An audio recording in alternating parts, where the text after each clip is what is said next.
Tiens, une anecdote. Une anecdote. Ah, j'ai une anecdote sympathique.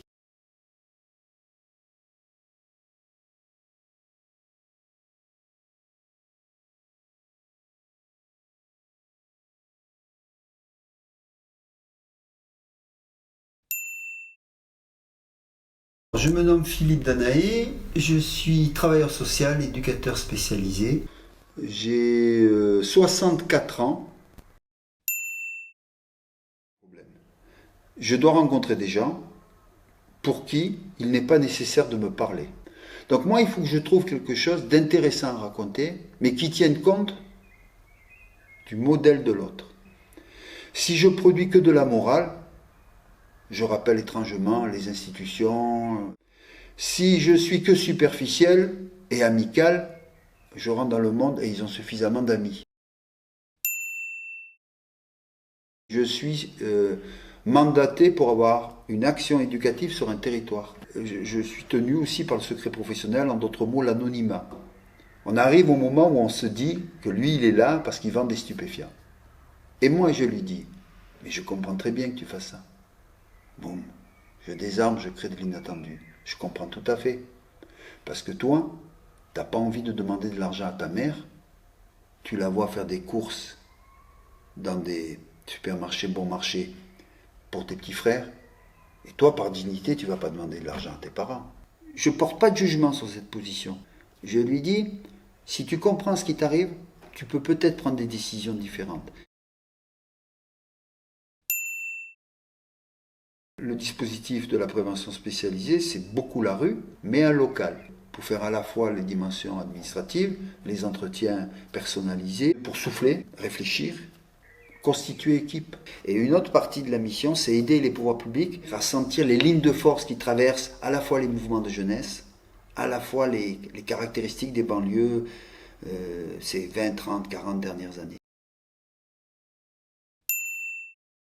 Et j'atterris dans le BEP sanitaire et social et je deviens un des meilleurs élèves. Parce que d'un coup, je comprends ce que je viens faire. C'est comprendre comment se construit une relation. Savoir que dès le début, il y a des systèmes de défense. L'inquiétude de l'autre. C'est pas pathologique l'inquiétude de l'autre. C'est une construction. Et je suis rentré chez les éducs et j'ai fait une formation en cours d'emploi. J'ai rencontré la sociologie à Montpellier.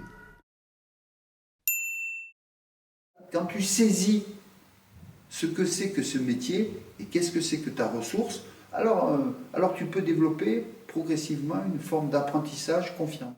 Lutter contre les déterminismes sociaux, ou en tout cas contribuer à diminuer l'effet des déterminismes sociaux, des inégalités sociales, ça me semble, dans mon système de valeurs, une position juste et noble. Ce n'est pas un lieu uniquement pour gagner sa vie, c'est un lieu d'engagement, c'est un lieu de rencontre, c'est un lieu de réalisation de soi et de l'autre.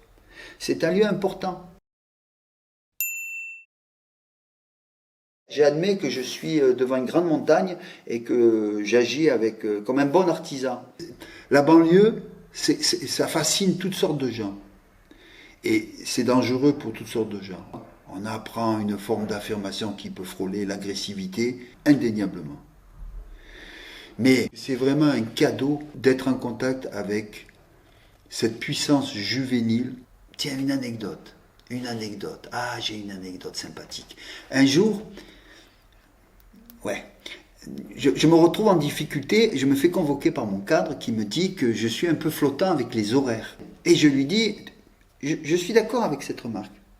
Mais je lui propose le lendemain d'aller le chercher à la réunion qu'il avait au quartier, en l'occurrence à l'Ariane. Et il sort de sa réunion, je lui demande de poser son sac, sa mallette, dans la voiture, et je lui dis, on va faire un tour. Et je traverse du nord au sud tout le quartier de l'Ariane, tellement il a serré de mains, tellement on a fait de bises, tellement on a salué de papa, de maman, de voyous, de petits enfants qui vont chercher le pain avec la baguette, de groupes de gamins qui reviennent avec leur ballon de foot, de petites filles qui sautent à l'élastique. Tellement il en a vu, tellement on a été salué, qu'au retour je lui ai dit, mais pour voir ça, pour faire ça, pour vivre ça, tu crois qu'il faut jamais être là ? Et il m'a dit, Philippe, on ne parle plus.